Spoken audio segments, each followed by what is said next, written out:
जय हिंद वॉरियर। स्वागत है आप लोग का 20 मई के फुल पत्ती वाले क्लास के रिवीजन में। दोस्तों, जैसा कि आप लोग जानते हैं कि हम आप लोग को कुमार गौरव सर का फुल पत्ती वाले क्लास का रिवीजन करवाते हैं। कुमार गौरव सर जो सुबह पढ़ाते हैं उसका हम आप लोग के लिए हैंड रिटेन नोट्स बनाकर लाते हैं।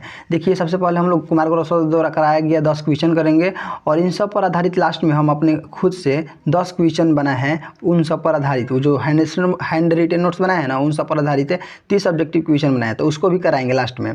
और इसका PDF चाहिए आप लोगों को तो जो डिस्क्रिप्शन में लिंक दिया गया है व्हाट्सएप का, उससे आप व्हाट्सएप ग्रुप में जरूर जुड़े, वहाँ पर PDF डाल दिया जाता है। चलिए पहला क्वेश्चन देखते हैं। फर्स्ट सवाल आप लोग का है यहाँ पर कि हाल ही में भारत और नीदरलैंड ने, देखिए क्वेश्चन है कि हाल ही में भारत और नीदरलैंड ने किस राज्य की कल्पसर परियोजना के काम में तेजी लाने के लिए समझौता किया है। तो बताए भारत और नीदरलैंड ने कल्पसर परियोजना के काम में तेजी लाने के लिए समझौता किया है। तो कल्पसर परियोजना किस राज्य में है? तो गुजरात के सौराष्ट्र में है। किस राज्य में है? गुजरात में है।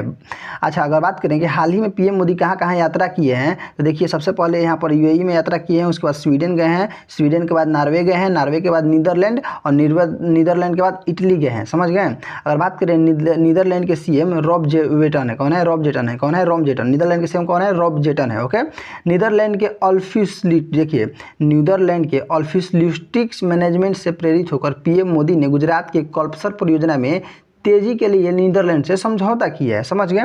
देखिए, अगर बात करें ऑल्फिलिस्टिक मैनेजमेंट की, तो ऑल्फिलिस्टिक मैनेजमेंट के तहत नीदरलैंड ने 32 किलोमीटर लंबी बैरियर बनाकर पानी को संरक्षित किया है। और इसी से प्रेरित होकर, ऑल्फिलिस्टिक मैनेजमेंट से प्रेरित होकर PM मोदी ने किसके साथ समझौता किए हैं? नीदरलैंड के साथ समझौता किए। किस लिए? तो कल्पसर परियोजना के काम में तेजी लाने के लिए। कल्पसर परियोजना कहाँ है? गुजरात में है। अगला पॉइंट है आप लोग का कि नीदरलैंड एक लो लैंड कंट्री है। कैसी कंट्री है? लो लैंड कंट्री है। देखिए, लो लैंड कंट्री कहने का मतलब है कि नीदरलैंड की जो ऊंचाई है समुद्र तल से बहुत ही कम है। अगर बात करें नीदरलैंड के, तो नीदरलैंड में डाइक सिस्टम है। डाइक सिस्टम का अर्थ समझिए, देश के अंदर समुद्र के पानी को रोकने के लिए बड़ी बड़ी दीवारें बनाया जाता है, उसे ही क्या कहते हैं? डाइक सिस्टम कहते हैं। और बात करें नीदरलैंड की राजधानी, तो नीदरलैंड की राजधानी एम्स्टर्डम है।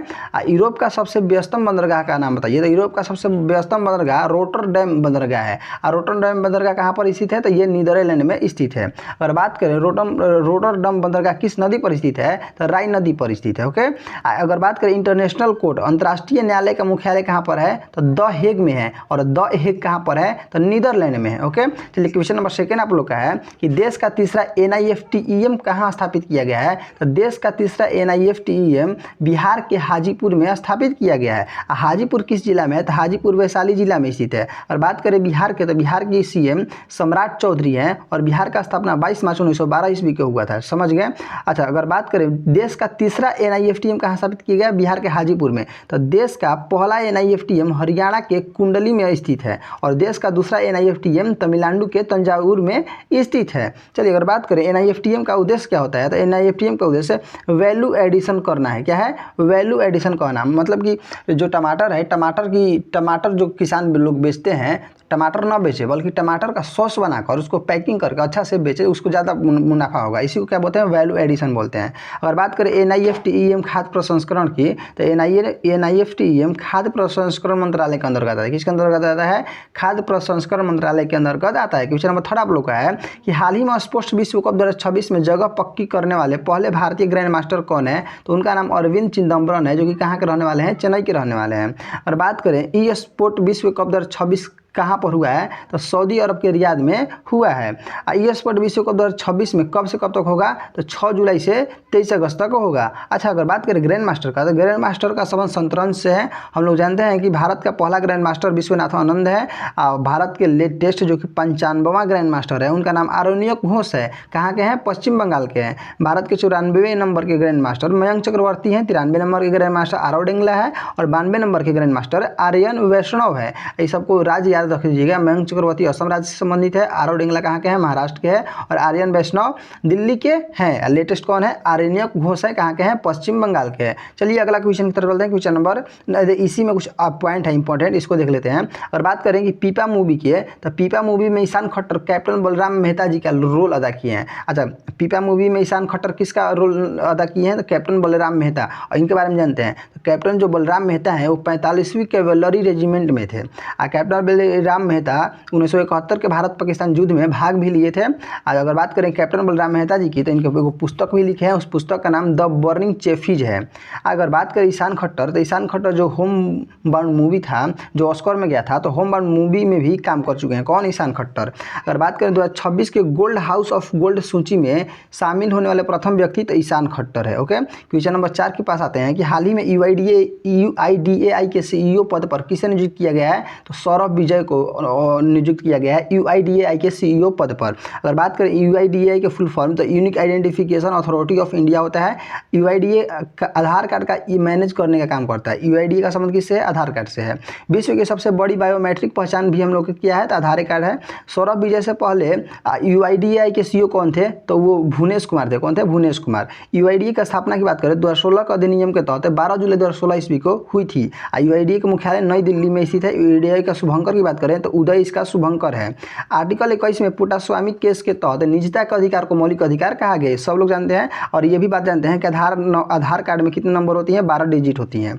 लोकसभा अध्यक्ष ओम बिरला ने महिला ये डाटा याद रखिएगा कि लोकसभा अध्यक्ष में ओम बिरला ने महिला सशक्तिकरण के लिए JPS का गठन किया है। JPS समिति का गठन किया है। इसका फुल फॉर्म है ज्वाइंट पॉलिटिकल कमिटी, मतलब संयुक्त संसदीय समिति का गठन किए हैं। जिसके हेड कौन है? तो डॉक्टर दग्गुबाती पुंडेश्वरी इसके हेड है। अगर बात करें JPSC समिति में कुल कितने मेंबर होंगे? 30 मेंबर हो गया। इसमें लोकसभा के 20 मेंबर और राज्यसभा के 10 मेंबर होंगे। क्वेश्चन नंबर 5 आप लोग का है कि हाल ही में भारत में आयोजित एशियाई भारोत्तोलन चैंपियनशिप 2026 में किसने सर्वाधिक पदक जीते हैं? देखिए, भारोत्तोलन को ही इंग्लिश में वेट लिफ्टिंग कहते हैं। ओके, अगर बात करें एशियाई भारोत्तोलन चैंपियनशिप 2026 में सर्वाधिक पदक जीतने की तो सर्वाधिक पदक चीन देश ने जीता है। कितना पदक जीता है? 41 पदक जीता है। एशियाई भारोत्तोलन चैंपियनशिप का आयोजन कहाँ हुआ है? तो गुजरात के गांधीनगर में किया गया है। 1982 ईस्वी में भी एशियाई भारोत्तोलन चैंपियनशिप का आयोजन भारत में ही किया गया था। एशियाई भारोत्तोलन चैंपियनशिप 2026 में भारत का स्थान की बात करें तो 11वां है। भारत ने कुल कितने पदक जीते हैं? 10 पदक जीते हैं, जिसमें से 1 पदक सिल्वर है और 9 पदक ब्रोंज है। और सिल्वर जीतने वाले जो हैं भारत के, वो उनका नाम है ज्ञानेश्वरी यादव है। क्या नाम है उनका?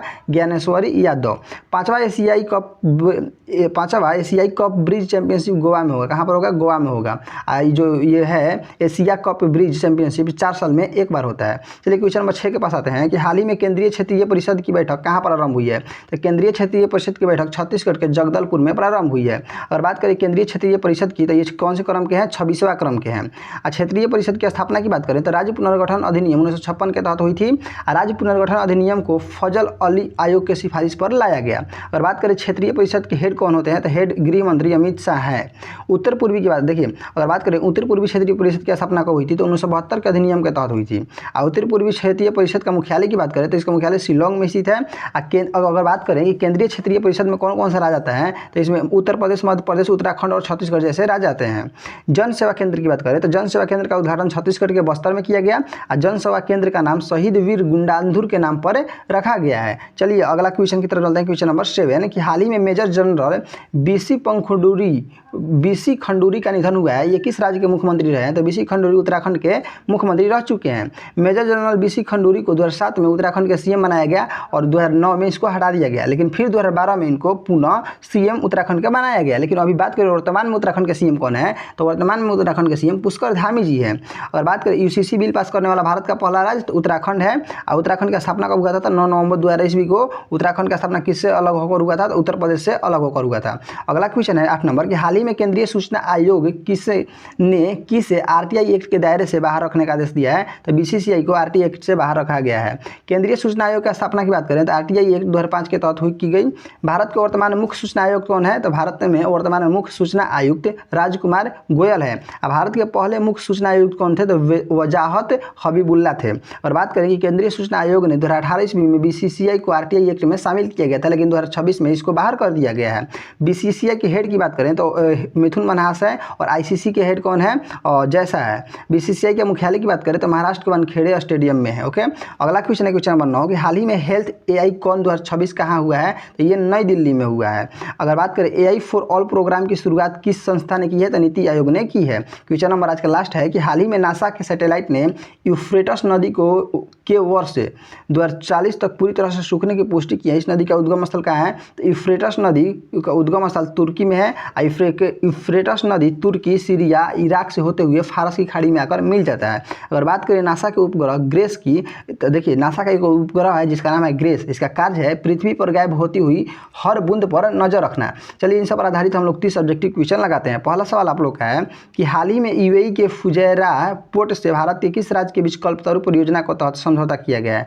तो भारत के गुजरात के सौराष्ट्र, देखिए ठीक ना, यहाँ पर कल्पतरु परियोजना होगा। यहाँ पर गुजरात के, देखिए भारत और नीदरलैंड के बीच समझौता हुआ है और किस कल्पतरु परियोजना के लिए? कल्पतरु परियोजना कहाँ पर है? गुजरात में है। ये पहला क्वेश्चन हम बता चुके हैं, इसमें कंफ्यूज नहीं होना है आप लोग को। क्वेश्चन नंबर सेकंड है कि नीदरलैंड में समुद्र के पानी के रोकने के लिए बनाई जाने वाली बड़ी बड़ी दीवारों को क्या कहा गया है? तो बड़ी बड़ी दीवारों को डाइक कहा गया है। क्वेश्चन नंबर थर्ड है कि देश का तीसरा NIFTEM कहाँ स्थापित किया गया है? तो देश का तीसरा NIFTEM वैशाली के हाजीपुर में स्थापित किया गया है, मतलब बिहार के हाजीपुर में। क्वेश्चन चौथा है कि हाल ही में भारत के 95वें शतरंज ग्रैंड मास्टर कौन बने हैं? तो 95वें शतरंज ग्रैंड मास्टर का नाम आरण्यक घोष है। क्या नाम है? आरण्यक घोष, जो कि ऑप्शन में आप लोग का नहीं है। आरण्यक घोष कौन से नंबर के शतरंज ग्रैंड मास्टर है? 95 नंबर के। कहाँ इनका संबंध किस राज्य से है? पश्चिम बंगाल से। क्वेश्चन नंबर 5 है हाल ही में ई स्पोर्ट होगा, यहाँ पर स्क्वैश नहीं होगा। देखिए क्वेश्चन है थोड़ा सा मिस्टेक हो गया है, और यहाँ पर स्क्वैश विश्व कप नहीं होगा, यहाँ पर होगा ई स्पोर्ट विश्व कप 2026। ई स्पोर्ट विश्व कप 2026 का आयोजन 6 जुलाई से 23 अगस्त के बीच कहाँ किया गया है? तो रियाद के सऊदी अरब में। कहाँ किया गया है? रियाद के सऊदी अरब में। क्वेश्चन नंबर 6 है हाल ही में UIDAI के नए मुख्य कार्यकारी अधिकारी पद पर किसे नियुक्त किया गया है? तो नया CEO कौन बने हैं? UIDAI के सौरभ विजय। कौन बने हैं? सौरभ विजय। क्वेश्चन नंबर 7 है कि UIDAI की स्थापना किस वर्ष के अधिनियम के तहत 12 जुलाई 2016 ईस्वी को हुई थी? तो अधिनियम 2016 के तहत हुई थी। चलिए अगला क्वेश्चन है कि सर्वोच्च न्यायालय ने किस केस के तहत निजता के अधिकार को आर्टिकल 21 के अंतर्गत मौलिक अधिकार घोषित किया है? तो पुट्टास्वामी केस के तहत। क्वेश्चन नंबर नेक्स्ट आप लोग का है कि आधार कार्ड में कुल कितने डिजिट होते हैं? तो आधार कार्ड में कुल 12 डिजिट होते हैं, यहाँ पर लिख दे रहे हैं। क्वेश्चन नंबर नेक्स्ट आप लोग का है कि लोकसभा अध्यक्ष ओम बिरला द्वारा महिला सशक्तिकरण के लिए गठन JPC समिति के हेड किसे बनाया गया है? तो JPC समिति के हेड डॉक्टर डग्गूबाती पुरंदेश्वरी हैं। नेक्स्ट क्वेश्चन है क्वेश्चन नंबर 11 की महिला सशक्तिकरण के लिए गठित JPC समिति में कुल कितने मेंबर हैं? तो कुल 30 मेंबर है, जिसमें से 20 लोकसभा के और 10 राज्यसभा के मेंबर हैं। क्वेश्चन नंबर 12 है कि हाल ही में आयोजित एशियाई भारोत्तोलन चैंपियन 2026 में किस देश ने सर्वाधिक पदक जीते हैं? तो चाइना ने सर्वाधिक पदक जीता है। क्वेश्चन नंबर 13 है कि एशियाई भारोत्तोलन चैंपियनशिप 2026 का आयोजन भारत के किस शहर में किया गया? तो भारत के गुजरात के गांधीनगर में किया गया है। क्वेश्चन नंबर 14 है कि एशियाई भारोत्तोलन चैंपियनशिप 2026 में भारत को पदक तालिका में कौन सा स्थान प्राप्त हुआ है? तो इसको 11वां स्थान मिला है। क्वेश्चन नंबर 15 है कि हाल ही में 26वीं केंद्रीय क्षेत्रीय परिषद की बैठक कहाँ प्रारंभ हुई है? तो छत्तीसगढ़ के जगदलपुर में प्रारंभ हुई है। क्वेश्चन नंबर 16 है भारत में क्षेत्रीय परिषदों की स्थापना किस अधिनियम के तहत की गई? राज्य पुनर्गठन अधिनियम 1956 के तहत की गई। क्वेश्चन नंबर 17 है केंद्रीय क्षेत्रीय परिषद के अध्यक्ष कौन होते हैं? तो भारत के गृह मंत्री हैं अमित शाह। क्वेश्चन नंबर 18 है कि उत्तरी पूर्वी क्षेत्रीय परिषद की स्थापना 1972 के अधिनियम के तहत की गई। इसका मुख्यालय कहाँ स्थित है? तो इसका मुख्यालय शिलोंग में स्थित है। क्वेश्चन नंबर 19 है कि हाल ही में किस राज्य में जन सेवा केंद्र का उद्घाटन बस्तर में किया गया, जिसका नाम शहीद वीर गुंडाधुर के नाम पर रखा गया? तो छत्तीसगढ़ है, इसका राइट आंसर होगा। ठीक है, चलिए इसका राइट ऑप्शन नंबर डी होगा। चलिए अगला क्वेश्चन है क्वेश्चन नंबर नेक्स्ट कि हाल ही में मेजर जनरल BC खंडूरी का निधन हो गया है। यह किस राज्य के पूर्व मुख्यमंत्री रह चुके थे? तो ये उत्तराखंड के पूर्व मुख्यमंत्री रह चुके थे। क्वेश्चन नंबर 21 है कि समान नागरिक संहिता UCC बिल पास करने वाला भारत का पहला राज्य उत्तराखंड। अगला क्वेश्चन है क्वेश्चन नंबर 22 है उत्तराखंड राज्य की स्थापना 9 नवंबर 2000 ईस्वी को किस राज्य से अलग होकर हुआ? तो उत्तर प्रदेश से अलग हुआ। क्वेश्चन नंबर नेक्स्ट है कि हाल ही में केंद्रीय सूचना आयोग ने किस खेल संस्था को RTI एक्ट के दायरे से बाहर रखने का आदेश दिया है? तो BCCI को। अगला क्वेश्चन है क्वेश्चन नंबर 24 कि भारत के वर्तमान मुख्य सूचना आयुक्त कौन है? तो वर्तमान मुख्य सूचना आयुक्त राजकुमार गोयल जी हैं। अगला क्वेश्चन है कि भारत के पहले मुख्य सूचना आयुक्त कौन थे? तो वो वजाहत हबीबुल्ला थे। 26 क्वेश्चन है कि हाल ही में हेल्थ आइकॉन 2026 का आयोजन कहाँ हुआ है? नई दिल्ली में हुआ है। क्वेश्चन नंबर 27 आप लोग के सामने है कि AI फॉर ऑल कार्यक्रम की शुरुआत निम्नलिखित में से किस संस्था ने की? तो नीति आयोग ने की है। अगला क्वेश्चन है क्वेश्चन नंबर 28 कि हाल ही में नासा के सैटेलाइट ने किस ऐतिहासिक नदी के वर्ष 2044 तक पूरी तरह सूखने की पुष्टि की है? तो यूफ्रेटस नदी को। अगला क्वेश्चन है क्वेश्चन नंबर 29 कि यूफ्रेटस नदी का उद्गम स्थल तुर्की है, इसका उद्गम स्थल। अगला क्वेश्चन है क्वेश्चन नंबर 30 कि नासा के किस उपग्रह का मुख्य कार्य पृथ्वी पर गायब होती हुई हर एक पानी की बूंद पर नजर रखना है? तो ग्रेस उपग्रह का ये कार्य है। आप लोग बताइएगा वीडियो कैसा लगा, अच्छा लगा चैनल को सब्सक्राइब कर लीजिएगा और PDF के लिए डिस्क्रिप्शन में दिए गए व्हाट्सएप ग्रुप के लिंक से व्हाट्सएप ग्रुप में जरूर जुड़े। मिलते हैं नेक्स्ट वीडियो में, धन्यवाद।